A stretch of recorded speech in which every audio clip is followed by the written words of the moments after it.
ঋণ যারা আপনারা নিয়েছেন, এখানে দুটো বিষয় আপনাকে বুঝতে হবে। একটা হচ্ছে ঋণ পরিশোধের পরেও যদি নেশাব পরিমাণ সম্পদ আপনার কাছে থাকে, আপনার উপরে কোরবানি আবশ্যক। এখন বলবেন যে কোরবানি আগে জরুরি নাকি ঋণ পরিশোধ করা আগে জরুরি? আগে ঋণ পরিশোধ করা আপনার। 2 নম্বর ঋণ আছে যেগুলো আপনি কিস্তিতে শোধ করেন, 2 বছর 3 বছরের জন্য আপনি ঋণ নিয়ে রেখেছেন, তাহলে যে পরিমাণ কিস্তি এ মাসে দিচ্ছেন, এই কিস্তির বাইরে যদি নেশাব পরিমাণ সম্পদ আপনার কাছে থাকে, আপনার উপরে কোরবানি আবশ্যক। কিন্তু আমাদের বাংলাদেশের মানুষ বড় সুযোগ সন্ধানী। কিস্তি নিচে 5,000 টাকা, ব্যাংকে পড়ে আছে 2 লাখ। হুজুর আমি তো ঋণগ্রস্ত। বদমাইশ অনেকে এই বদমাইশি করে, কীরকম জানেন? আমাদের কাছে তো মাসালা আসে, ওই জাকাতের টাকা আদায় করবে না, জাকাত দিবে না এবং কোরবানি দিবে না, এই জন্য কী করে এই টাকাগুলো কিছু ঋণ টিন নিয়ে রাখে, আল্লাহরে বুঝ দেয়। আল্লাহ আপনার চাইতে অনেক বেশি বুঝে ভাই। কারে ফাঁকিবাজি করতেছেন? আল্লাহর সাথে ফাঁকিবাজি চলে না। আল্লাহ আপনার অন্তরের খবর জানেন, আল্লাহ আপনার মানসিক অবস্থা জানেন।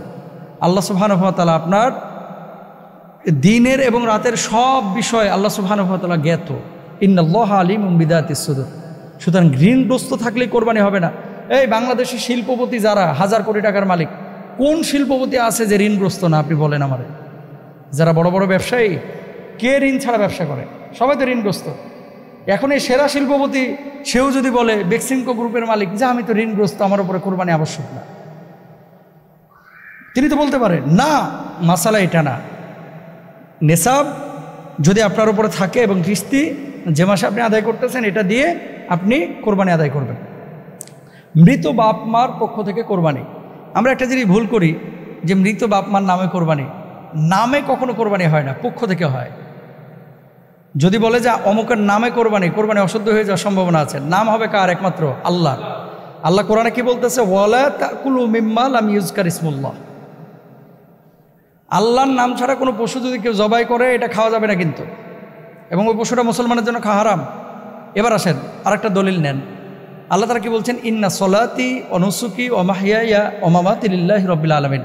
আমার নামাজ, আমার কোরবানি, আমার জীবন, আমার মরণ একমাত্র কার জন্য? আল্লাহর জন্য। এখন আল্লাহর জন্য আপনি কোরবানি দিচ্ছেন।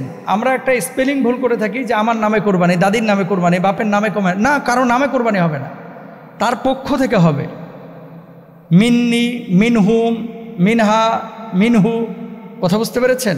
মানে আমার পক্ষ থেকে, তার পক্ষ থেকে, তাদের পক্ষ থেকে, তাহার পক্ষ থেকে, এটা হতে পারে। কিন্তু তাহার নামে, তার নামে, তাদের নামে, আমার নামে, স্ত্রীর নামে, বউয়ের নামে, বাচ্চার নামে না। নাম হবে একমাত্র আল্লাহ সুবহানাহু ওয়া তাআলা। মৃত বাপ মা, আল্লাহ রাসূল সাল্লাল্লাহু আলাইহি ওয়াসাল্লাম 2টি কোরবানি দিতেন। কখন আম্মাজান খাদিজাতুল কুবরা রাদিয়াল্লাহু তাআলা আনহার পক্ষ থেকেও দিয়েছেন, সমস্ত উম্মতের পক্ষ থেকে আল্লাহ রাসূল দিয়েছেন। তো সমস্ত উম্মত তো, নবীজির অনেক উম্মত তো মারা গিয়েছে সেই সময়, এখনও তো লাখ লাখ কোটি কোটির উম্মত মারা গিয়েছে।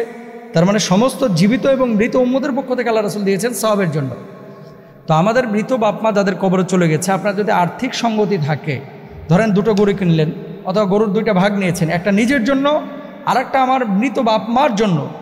নিয়তটা কি? যে আল্লাহ এখান থেকে যে সওয়াবটা দিবেন, আমার মৃত বাপ মার কবরেও এই সওয়াবের একটা অংশ পৌঁছায় দেন।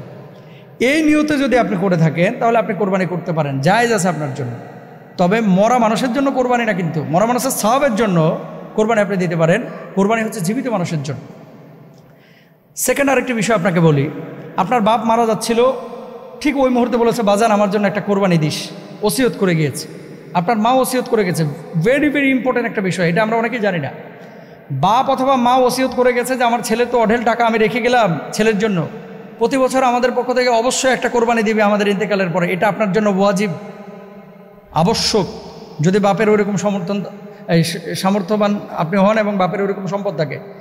এবং ওসিয়ত করা যে পশুটা আপনি জবাই করবেন, এই গোশত কিন্তু আপনি খাইতে পারবেন না। মৃত বাপ মার পক্ষ থেকে যে কোরবানিটা আপনি করবেন, এই গোশতটা পুরোটাই সাদাকা করে দেওয়াটা উচিত, উত্তম। আর ওসিয়তের যে গোশতটা, এই গোশতটা কিন্তু আপনি ধরতেও পারবেন না, ছুঁইতে পারবেন না। গোশত বানায়া এই পুরো গোশত আপনার দান করতে হবে। এটা কিন্তু অনেকে জানে না। বাপ মা ওসিয়ত করে গিয়েছে, এটা জবাই করে ওই কোরবানির গোশতের মতো 3 ভাগে ভাগ করে না। ভাই ভুল। সঠিক হচ্ছে ওসিয়ত যদি করে থাকে, তাহলে পুরো গোশতটা আপনি দান করে দেবেন। আর বাপ মার পক্ষ থেকে যদি কোরবানি করেন, তাহলে গোশতটা ভাগ করতে পারেন, জায়েজ আছে। তবে উত্তম হচ্ছে পুরো গোশত দিয়ে দেওয়া গরিব মিসকিনকে, কারণ বাপা সওয়াবের জন্য আপনি দিচ্ছেন। তাহলে মৃত ব্যক্তির নামে না, মৃত ব্যক্তির পক্ষ থেকে আমরা কোরবানি দেবো। আল্লাহ তাআলা আমাদের তৌফিক দান।